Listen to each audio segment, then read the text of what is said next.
नमस्कार, आप देख रहे हैं SPN 9 न्यूज और मैं हूं आपके साथ मनीष कुमार सैनी। संसद का मानसून सत्र जारी है और ऐसे में बजट के मुद्दे को लेकर तमाम विपक्षी पार्टियां केंद्र सरकार को घेरती हुई नजर आ रही हैं, क्योंकि बजट का कोटा इस बार काफी क्षेत्रों में कम कर दिया गया है, जिसको लेकर विपक्षी पार्टियां हमलावर हैं केंद्र सरकार पर। ऐसे में देखा गया राष्ट्रीय लोकतांत्रिक पार्टी के नागौर से सांसद हनुमान बेनीवाल ने भी केंद्र सरकार के खिलाफ मोर्चा खोलने में कोई कसर नहीं छोड़ी और किस तरह से वो बेबाक अंदाज में केंद्र सरकार की धज्जियां उड़ाते हुए नजर आए। आप देखिए जरा इस वीडियो में। श्री हनुमान बेनीवाल। हाँ, नहीं, अच्छा बोलूँगा। सभापति महोदय, सबसे पहले तो सदन में आज वित्त विधेयक पर जो चर्चा हो रही है उसमें मुझे बोलने का आपने अवसर दिया। आप तो एक घंटा बोलते हो, 2-5 मिनट का नंबर आता है ना। महोदय, पक्ष विपक्ष के साथियों ने कई बिंदुओं पे अपनी बात कही। वित्त मंत्रालय की कार्यशैली और इसके विभिन्न पहलुओं में कमी पर सदन को गंभीरता से विचार करने की आवश्यकता है। सभापति महोदय, इसलिए भी महत्वपूर्ण ये बात क्योंकि वित्त मंत्रालय देश की आर्थिक नीतियों और योजनाओं का संचालन करता है और इसकी कार्यकुशलता का सीधा प्रभाव देश की आर्थिक स्थिति पर पड़ता है। सभापति महोदय, वित्त मंत्री जी ने इस बजट के अंदर कहा कि नए टैक्स रिजीम के तहत अब 7 लाख रुपए तक की इनकम पर कोई टैक्स नहीं लगेगा, यानी कि टैक्स रिबेट को बढ़ा दिया।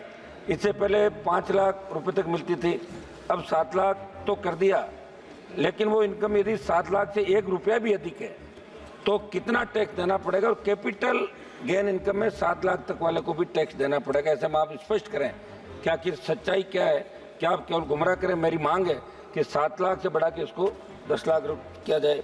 सब महंगाई की मार आज पूरा देश झेल रहा है, आम आदमी झेल रहा है। जिस तरह बच्चों को पढ़ाना, घर चलाना, घर के बड़े बुजुर्गों की दवा इलाज के लिए बचाना नामुमकिन है। मेरी मांग है कि पेट्रोल, डीजल और घरेलू गैस की कीमतों को जनहित में तत्काल कम किया जाए ताकि महंगाई भी कम और महंगाई कम करने के अन्य ठोस उपाय किए जाए। OPS की बहुत पुरानी मांग है इस देश की। मैं मांग करता हूँ कि देश में केंद्रीय कार्मिक पैरामिलिट्री के जवान लगातार ओल्ड पेंशन स्कीम को फिर से लागू करने की मांग कर रहे हैं। मेरी मांग है OPS पुनः लागू की जाए। GST, ट्रैक्टर सहित अन्य कृषि उपकरणों को GST मुक्त किया जाए।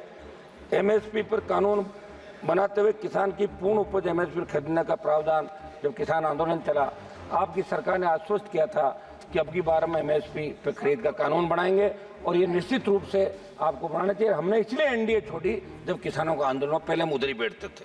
सभापति महोदय, किसान कर्ज माफी 16 लाख करोड़ रुपए का कर्जा धन्ना सेठों का माफ किया पिछले सालों के अंदर। मैं मांग करता हूँ कि किसानों का तो 15-16 लाख करोड़ का कर्ज है देश के अंदर विभिन्न राज्यों में, वो तमाम कर्ज माफी की जाए, नया इसका रोड मैप बने। खनन के अंदर समझ देश की खनिज नीतियों में बदलाव की जरूरत है। मेरे संसदीय क्षेत्र प्रदेश के अंदर लाइमस्टोन प्रचुर मात्रा के अंदर है। किसानों को उनकी खातेदारी में खनन के लिए छोटे पट्टे दिए जाए और बजरी के लिए भी खातेदारी भूमि में भूमि मालिक को ही छोटे पट्टे देने का प्रावधान बनाया जाए ताकि माइनिंग माफिया ऊपर लगाम लग सके।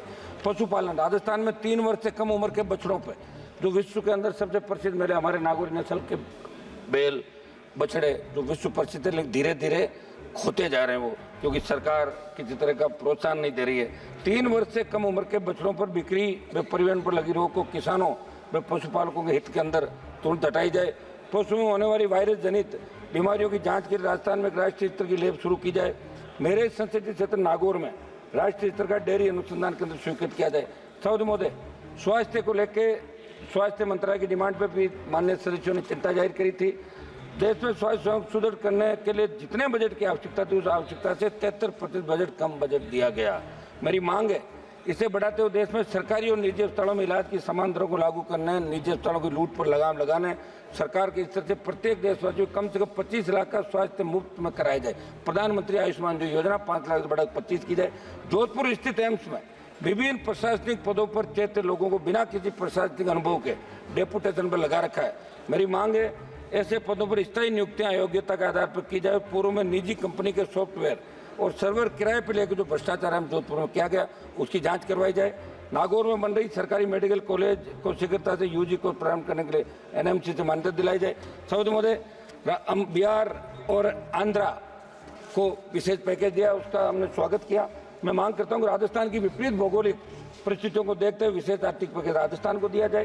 रेलवे के अंदर बीकानेर से नागौर होते हुए दिल्ली जाने वाली हमारी सराय रोहिला एक्सप्रेस ट्रेन का संचालन नियमित करते हैं तो इसका नाम गोरक्षक वीर तेजाजी महाराज के नाम से किया जाए। कुचामन, नामा, मुंडवा तक खजवाड़ा में देशवाल के छोटी खाटू आदि जनता की मांग ट्रेनों का ठहराव स्वीकृत किया जाए। फलोदी नागौर तक नई रेल लाइन के सर्वे को जाहिल होते हुए डीडवा कुचामन तक बढ़ाया जाए। नोखा, बिदासर, लाडनू, सुजानगढ़ रेलवे लाइन के सर्वे पर कार्य किया जाए। सर्वोदय नागौर में केंद्रीय शुष्क कृषि विश्वविद्यालय जो बजट 2014-15 के अंदर घोषणा करी थी, तत्कालीन वित्त मंत्री जी ने राजस्थान में केंद्रीय कृषि विश्वविद्यालय की स्थापना करने की बात कही, लेकिन तत्कालीन राजस्थान सरकार की कमी के कारण वो बजट घोषणा क्रियान्वयन नहीं हो पाई। मेरी मांग है कि संसदीय क्षेत्र नागौर में केंद्रीय शुष्क कृषि विश्वविद्यालय स्वीकृत किया जाए। किसान सम्मान निधि की तर्ज पर पशुपालक सम्मान निधि की जाए। देश में राष्ट्रीय राजमार्ग पर 983 टोल नाके, जिसमें सर्वाधिक मेरे राजस्थान में 142 टोल बूथ है, लेकिन टोल लेने के बावजूद सड़कों की बदहाल स्थिति है। जयपुर अजमेर के मध्य 4 से 5 घंटे लगते हैं। मेरी मांग है कि प्रदेश और देश को टोल मुक्त किया जाए। कुछ प्रमुख मांगे समझ मैं रख देता हूँ। मेरे संसद से नागौर के खेमसर पर्वत डीडवाना नागौर जिले के मेड़ता में नए केंद्रीय विद्यालय जो स्वीकृत है, लंबित प्रस्ताव है, इनको जल्दी चालू कराया जाए। क्षेत्र के ही मकराना, जाहिल, लाड, उपखंड मुख्य और नए केंद्रीय विद्यालयों के स्वीकृत प्रस्ताव केवी सेंटर के माध्यम से मंगवाए जाए। नागौर लोकसभा क्षेत्र में नागौर और डीडवाना कुचामन 2 जिले।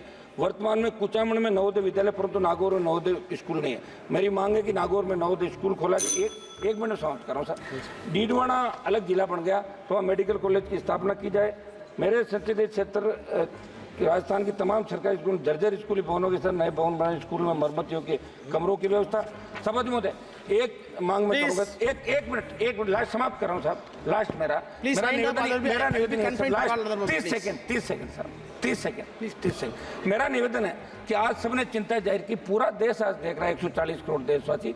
विनेश फोगाट ने जिस तरह उसको ओलंपिक से बाहर किया, प्रधानमंत्री जी को इसमें हस्तक्षेप करके 56 इंच चौड़े सीने की बात कर रहे हैं। पूरा देश देख रहा है, प्रधानमंत्री जी को ओलंपिक रुकवा के ओलंपिक खिलवाना चाहिए, तब ये बात है साहब। एक सेकंड बात तो समाप्त करने दें। समझ बात समाप्त करना, बात समाप्त कर रहा हूँ, बात समाप्त समाप्त कर रहा हूँ साहब। लोगों ने आधा सेकंड फिनिश इट प्लीज। मेरी मांग है, पूरे सदन की देशवासियों की मांग है कि विनेश को वापस खिलवाने के लिए सरकार हस्तक्षेप करे, मोदी जी हस्तक्षेप करे। खाली ट्वीट करने से काम नहीं चलेगा। पूरा देश आज देख रहा कि आप फेल हो रहे हो, आप किस तरह यहाँ भाषण पढ़ रहे थे कि हमने ये खर्च कर दिया, वो कर दिया। डिस्कस्ड प्लीज उमेश भाई पटेल। धन्यवाद अध्यक्ष महोदय, आपने मुझे वित्त विधायक वर्ष 2024-25 पर बोलने का मौका दिया, इसके लिए मैं आपका बहुत बहुत धन्यवाद और आभार व्यक्त करता हूं। अध्यक्ष महोदय, सरकार ने इनकम टैक्स दरों में जो बदलाव किया है वो स्वागत योग्य है, लेकिन बजट में प्रॉपर्टी की बिक्री पर तो आपने देखा कि किस तरह से हनुमान बेनीवाल ने केंद्र सरकार को तमाम चीजों से अवगत करवाया और उन पर काम करने के लिए बात कही और साथ ही उन पर जोरदार हमले भी किए। ऐसे में देखना दिलचस्प होगा क्या हनुमान बेनीवाल की ये तमाम मांगे केंद्र सरकार पूरी करती हुई नजर आती है, क्या इन मामलों पर संज्ञान लेती हुई नजर आती है, जिन मामलों पर यहाँ पर हनुमान बेनीवाल मोर्चा खोलते हुए नजर आए। साथ ही देखा गया संसद के अंदर जब हनुमान बेनीवाल बोलते हुए नजर आए तो तमाम यहाँ पर विपक्षी पार्टियां उनके समर्थन में उतरती हुई नजर आई। ऐसे में केंद्र सरकार और केंद्रीय मंत्रियों की बोलती बंद हो गई। अब देखना दिलचस्प होगा कि संसद में आगे और किस तरह के मुद्दों पर भारतीय जनता पार्टी और केंद्र सरकार गिरती हुई नजर आती है। फिलहाल के लिए इतना ही। देश और दुनिया से जुड़ी तमाम जानकारी के लिए आप देखते रहिए SPN 9 न्यूज।